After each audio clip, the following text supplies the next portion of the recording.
esses assuntos. Então, agora a Rita vai comentar sobre esse aspecto dos terceiros que atuam no comércio exterior. Em primeiro lugar, boa tarde. Não estou acostumada a falar com um público desse tamanho e, na verdade, pelos palestristas que nós já tivemos, eu espero que a gente possa trocar figurinha aqui muito mais do que falar sobre o processo, tá? Essa ideia de seleção. Então, a minha primeira pergunta é: quem daqui é envolvido no processo de seleção de prestadores de serviço da área aduaneira, sejam eles despachantes, consultorias, etc. Quem daqui fica envolvido nesse processo?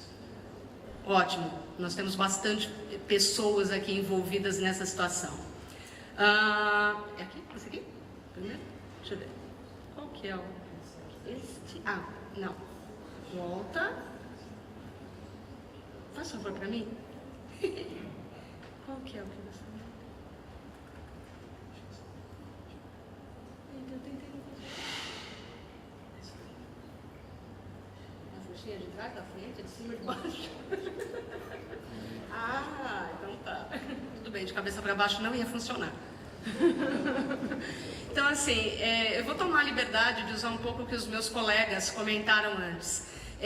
A forma como, pelo menos, conversando com os amigos da área, o que eu vejo que existe muito hoje quando você seleciona um prestador de serviço.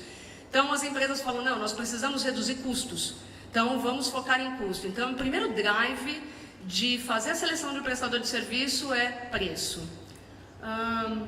Existe também a questão que nós vemos na debilidade da identificação dos pontos centrais. Então, hoje a gente acaba não ouvindo o que a gente chama aí de um VOC, né? A voz do nosso cliente interno, a voz do nosso cliente da empresa. Então, o serviço, em toda empresa é uma engrenagem.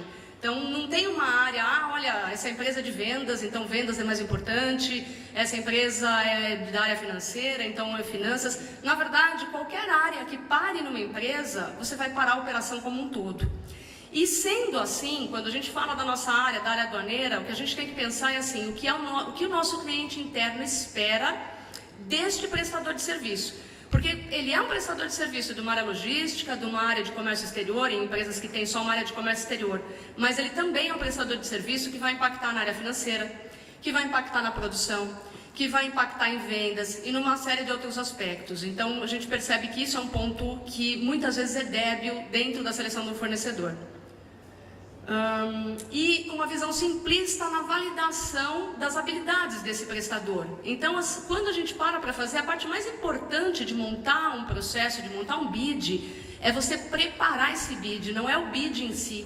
É você realmente tomar o seu tempo para dizer o que vai ser importante para fazer a seleção disso, o que eu espero, o que o cliente interno espera, o que eu tenho, que eu busco mudar do que eu já tenho hoje internamente.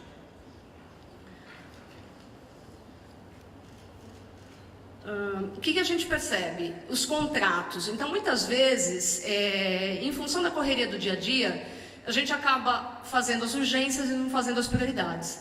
E aí, quando você vai fazer a alteração de um fornecedor, você termina falando, não, vamos começar, depois a gente constrói o contrato, depois a gente constrói o SOP, depois a gente define níveis de serviços. Quando você faz dessa forma, você começa a ter a debilidade exatamente na definição do escopo de trabalho e do que você espera. Aí um dia acontece alguma coisa, você tem uma penalidade, uma entrega que não foi feita, entrega seja do serviço, seja do produto em si, e você começa a discutir com o teu fornecedor, fala, escuta, mas você não me entregou. E o teu fornecedor vira para você e fala, ué, mas você não me disse que eu tinha que fazer? Ah, mas você fez em um mês. Ué, mas você não me falou qual era o tempo que você esperava? Então, esse é um ponto que a gente percebe também muito débil nos processos de seleção de fornecedores. E essa ausência, a gente está falando aqui de compliance. Então, é exatamente isso. Quando você vai fazer a seleção de um fornecedor, e principalmente um fornecedor da área aduaneira, você tem que fazer a investigação de como é aquele fornecedor. Então, se a gente estiver falando, por exemplo, de um despachante aduaneiro, tá bom, qual é o tipo de trabalho que ele já presta hoje para outras empresas? Então, assim, não é aquela história, e eu vou dar alguns exemplos. A gente fala, me dá uma lista aí dos 3 clientes que você presta serviço. Tá legal, pode ser que ele te dê a lista dos 3 clientes que ele presta serviço, daqueles que gostam mais dele. Então, qual é a lista de clientes que ele tem? você pode ligar para esses clientes e fazer o que a gente chama aí das trick questions, para você entender um pouquinho como é que voltam estas respostas, o que eles entendem. E as expectativas, vocês vão perceber que é muito diferenciada, tá? Eu vou usar um pouquinho aqui o que o Carlos Farfan comentou sobre a responsabilidade do contratante saber quem ele está contratando. Então, a responsabilidade de você garantir a idoneidade daquele fornecedor que você está contratando. Aqui um pouquinho de recomendações. Então, a avaliação de custo-benefício. Então, aquilo que a gente tinha falado, o que é que você espera, não necessariamente vai ser do fornecedor que é mais barato. Porque este barato é o que pode depois sair caro. Tudo bem, eu sei que vocês devem estar pensando a mesma coisa que as áreas financeiras de qualquer empresa pensa. Não, que mundo ela acha que ela vive? Então, assim, a gente tem que olhar a questão financeira. Eu não estou dizendo que não tem que olhar, eu só estou dizendo para pontuar que, dependendo de como você selecionar, hoje ele pode custar barato. Daqui a alguns meses, pode voltar e dizer, então, sabe aquela estrutura que você esperava que eu te prestasse serviço? Eu não consigo com o valor que foi contratado. Tá? O envolvimento das áreas. Então, assim, eu perguntei quem está envolvido e eu faço uma outra pergunta para vocês pensarem. Quando fazem estes bids, quando procuram, conversar com as áreas para as quais vocês internamente vão prestar serviços e prestar contas relacionadas a este provedor e escutar o que eles esperam daquilo que você selecione de provedor.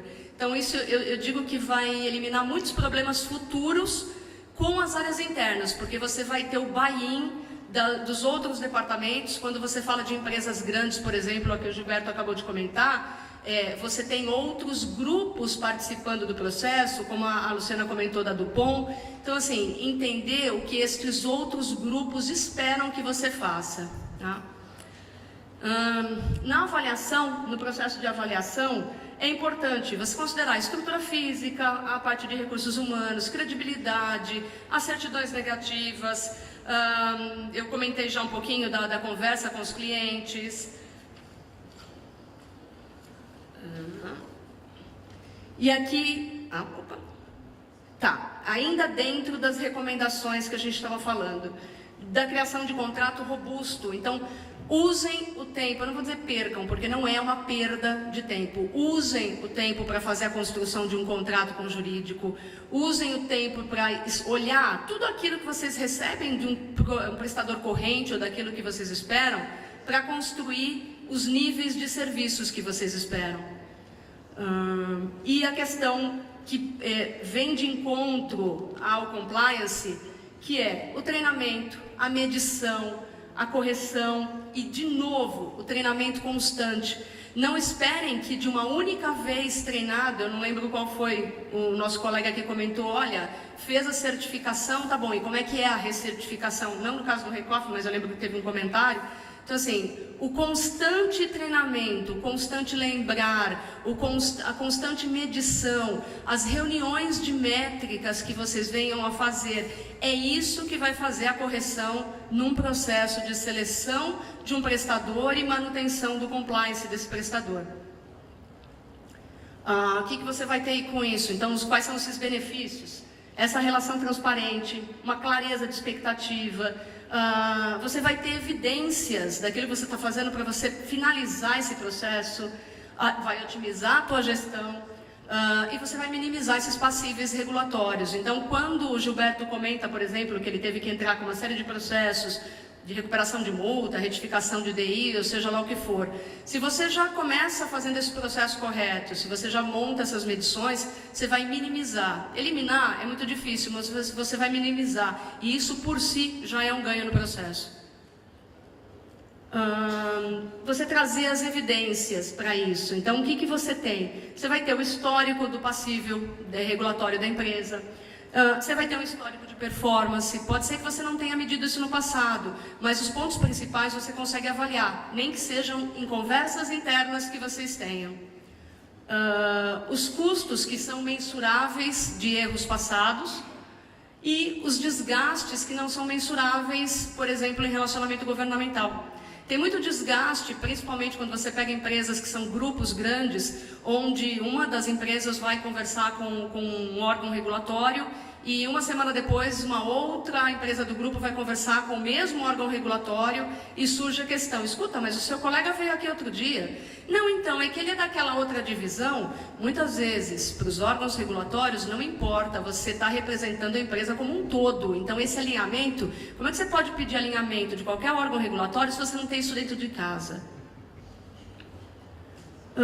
E em resumo, na verdade, para isso, o que é essa situação corrente que a gente falou? Hoje o foco em custos, essa gestão simplista, as recomendações, então tomem o tempo para fazer essa avaliação profunda e quais são os benefícios que vocês terão dessa avaliação profunda, dessa gestão de transparente, a minimização de risco, uma parceria. A gente fala de parceria, foi falado aqui de ganha-ganha em vários relacionamentos. Prestador de serviço não é diferente, é ganha-ganha e ele é a tua cara. Ele é o rosto da sua empresa diante do órgão ou do que ele vem a representar para você. Então, assim, se ele não estiver alinhado com você, você vai ter uma distorção do que a sua empresa quer representar lá fora. E eu acho que depois a gente vai falar um pouquinho de dúvidas e comentários. Obrigada. E aqui tem os meus contatos também, que devem estar no pendrive. Obrigada.